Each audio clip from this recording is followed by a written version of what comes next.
दोस्तों, महात्मा बुद्ध कहते हैं, समुद्र, आकाश, पर्वत, गुफा, मरुस्थल, इस लोक में ऐसा कोई भी स्थान नहीं है जहां छिपकर बैठने से आप अपने कर्म फल से बच सकते हैं। हम क्या होंगे, यह हमारी सोच पर ही निर्भर करता है।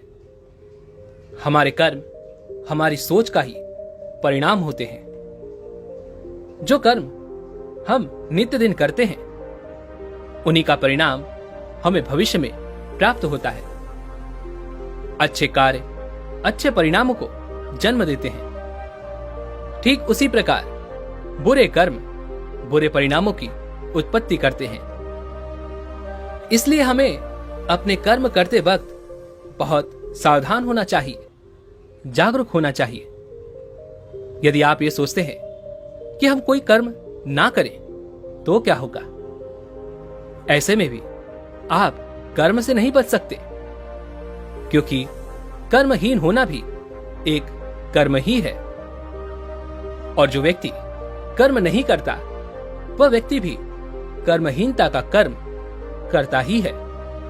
और जो व्यक्ति कर्महीन है, उस कर्म का क्या परिणाम हो सकता है, इसका अंदाजा तो आप लगा ही सकते हैं।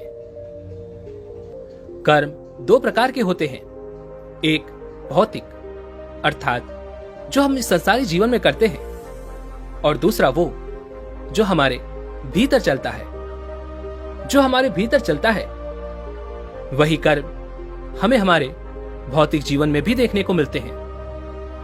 लेकिन अंतर में कुछ कर्म ऐसे भी होते हैं जो हम छिपा कर रखते हैं, जिन्हें हम किसी को पता नहीं चलने देते। जैसे किसी के प्रति ईर्ष्या रखना, किसी के प्रति मन में बुराई रखना, मन में बुरे विचार रखना।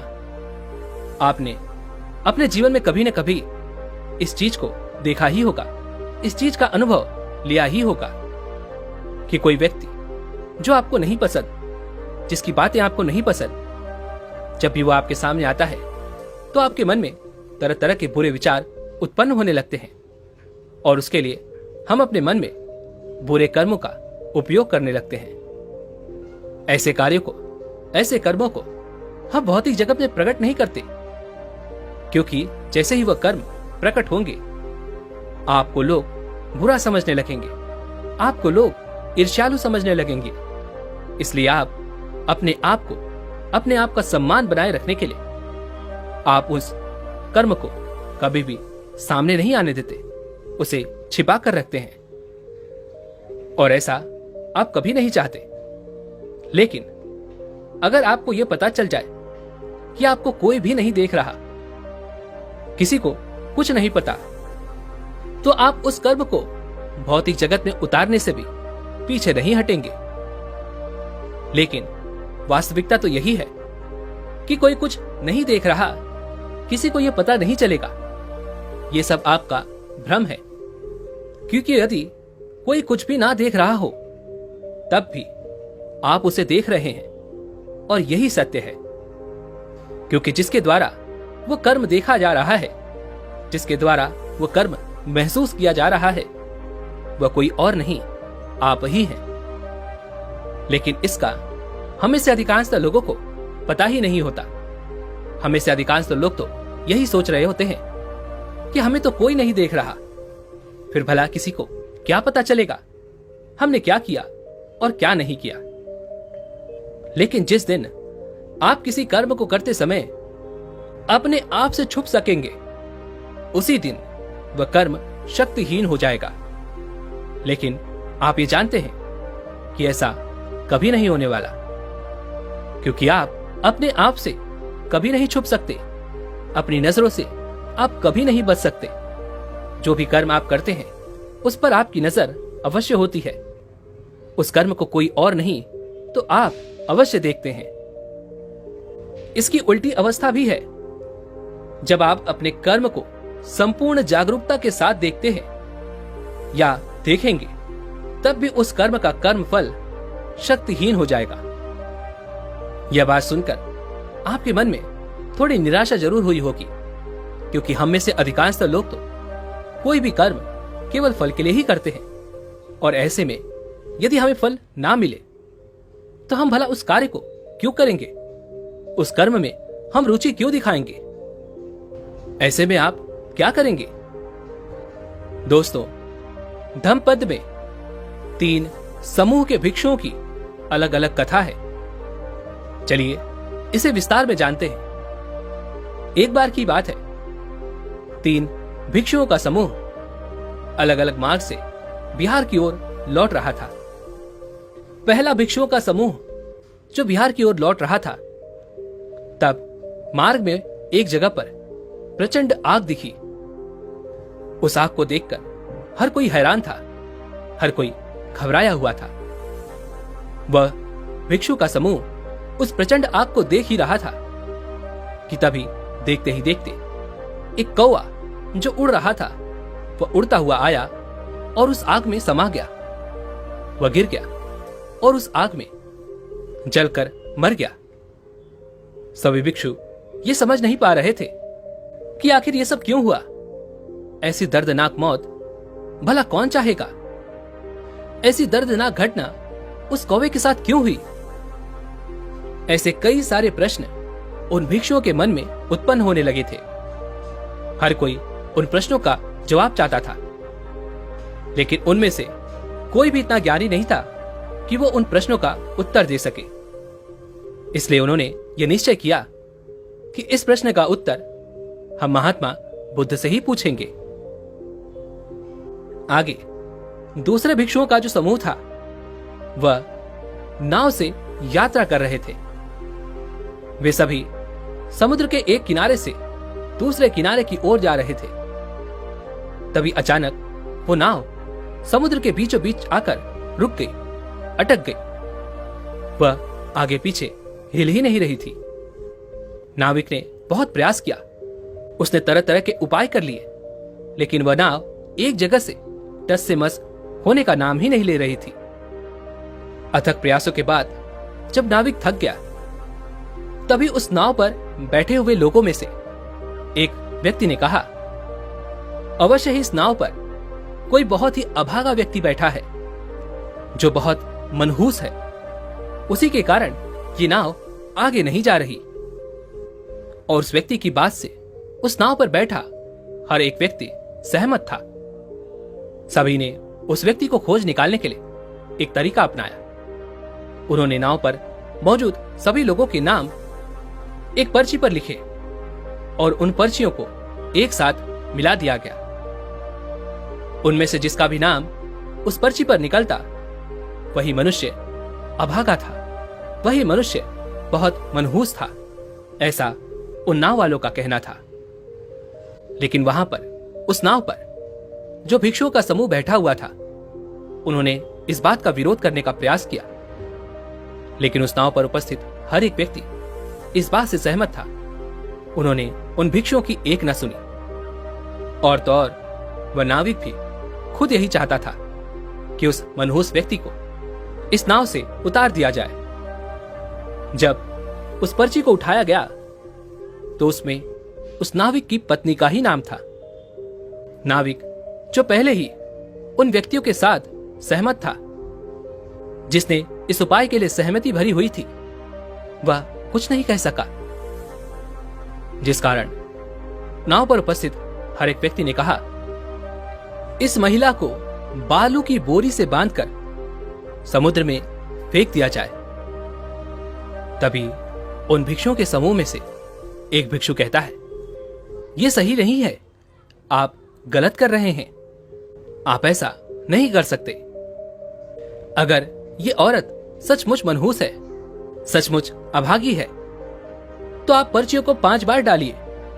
यदि 5 बार इन्हीं का नाम आता है तो ही हम कुछ फैसला कर सकते हैं, अन्यथा आप इन्हें जाने दें। वहां पर उपस्थित हर एक व्यक्ति इसका विरोध कर रहा था, लेकिन नाविक उन भिक्षुओं की बातों से सहमत था। उस नाव पर बैठा हुआ हर एक व्यक्ति इस बात से डर रहा था कि कहीं अगली बार पर्ची पर उनका नाम ना आ जाए, जिस कारण कोई भी इस बात को सहमति देने के लिए तैयार नहीं था, लेकिन नाविक के जोर देने पर सभी लोग तैयार हो गए। पर्ची को दोबारा डाला गया। इस बार भी नाविक की पत्नी का ही नाम आया। यह देख हर कोई हैरान था। इसी प्रकार तीसरी बार पर्ची डाली गई, चौथी बार पर्ची डाली गई और पांचवी बार भी पर्ची डाली गई, और हर बार नाविक की पत्नी का ही नाम आया। यह देख हर किसी को यह विश्वास हो चुका था कि इस नाव पर यही वो औरत है जो बहुत मनहूस है, जो बहुत अभागी है, और इसी के कारण यह नाव आगे नहीं जा रही। और तो और अब उस नाविक को भी इस बात पर पूरा भरोसा हो चुका था। उसकी पत्नी मनहूस है और उसी की वजह से ये सारे काम बिगड़ रहे हैं। नाविक ने अपनी पत्नी के गले में बालू से भरा हुआ एक बोरा बांध दिया और उसे समुद्र में फेंक दिया। भिक्षुओं ने बहुत विरोध किया, लेकिन उनकी कोई भी सुनने को तैयार ही नहीं था। अचानक से एक लहर आई और वह नाव को वहां से निकाल ले गई। वह नाव अब आगे की ओर बढ़ने लगी थी। यह देख वो भिक्षु बड़े हैरान थे। उन्हें कुछ भी समझ नहीं आ रहा था कि आखिर ये सब क्या हुआ, क्यों हुआ। आखिर उस औरत की इसमें क्या गलती थी? उस औरत को इस तरह की मृत्यु क्यों दी गई? हर किसी के मन में यही प्रश्न था, लेकिन कोई भी इस प्रश्न का उत्तर देने में समर्थ नहीं था। इसलिए उन भिक्षुओं के समूह ने यह निश्चय किया कि वह इस प्रश्न का उत्तर महात्मा बुद्ध से पूछेंगे। आगे भिक्षुओं का तीसरा समूह कहीं जा रहा था। रात्रि का समय था और उन्हें रात्रि बिताने के लिए कहीं भी जगह नहीं मिल पा रही थी। इसलिए वे सभी एक गुफा में जाकर सो जाते हैं। और जब वह सुबह उठे तो उन्होंने देखा कि गुफा का द्वार बंद हो चुका है। गुफा के द्वार पर एक बड़ी सी चट्टान है। वहां से बाहर निकलने का अब कोई मार्ग नहीं बचा। तब सभी ने यह तय किया कि वे सभी इस गुफा से निकलने का रास्ता ढूंढेंगे, और सभी इस प्रयास में लग गए। लेकिन इस प्रयास में उन्हें पूरे 7 दिन बीत चुके थे और अब तक उन्हें कोई भी ऐसा मार्ग नहीं मिला था जहां से वह बाहर निकल सके। लेकिन तभी किसी ने उनकी आवाज सुनी और उन्होंने उस चट्टान को हटाने में उनकी मदद की, जिससे वह गुफा खुल गई और वे सभी वहां से बाहर निकल पाए। अब उनमें से कोई भी यह समझ नहीं पा रहा था कि आखिर किस कर्म के कारण उन्हें 7 दिन इस गुफा में बंद रहना पड़ा। हर कोई इस प्रश्न का जवाब जानना चाहता था। सभी ने सोचा कि इस बारे में वह महात्मा बुद्ध से ही पूछेंगे। देखते ही देखते वे सभी अपनी यात्रा करके वापस बिहार लौट चुके थे और वे सभी महात्मा बुद्ध के पास पहुंचे। उन सभी ने महात्मा बुद्ध को वे सारी बातें बताई और अपनी जिज्ञासा और अपने सभी प्रश्न भी महात्मा बुद्ध के सामने रखे। महात्मा बुद्ध आत्मज्ञानी थे। उन्होंने अपनी अंतर्दृष्टि से देखकर भिक्षुओं के सभी प्रश्नों का उत्तर देना शुरू किया। महात्मा बुद्ध ने कहा, भूतकाल में बहुत समय पहले की बात है। एक किसान था। उसके पास एक बहुत ही आलसी बैल था। वह मन से काम नहीं करता था। किसान चाहता था कि वह अपना खेत जल्दी जल्दी जोत ले, लेकिन वह बैल उसका साथ ही नहीं देता था। समय पर कार्य पूरा ना होता देख उस किसान को बहुत क्रोध आया और उसने पुआल में आग लगाकर उस बैल को जिंदा जला दिया।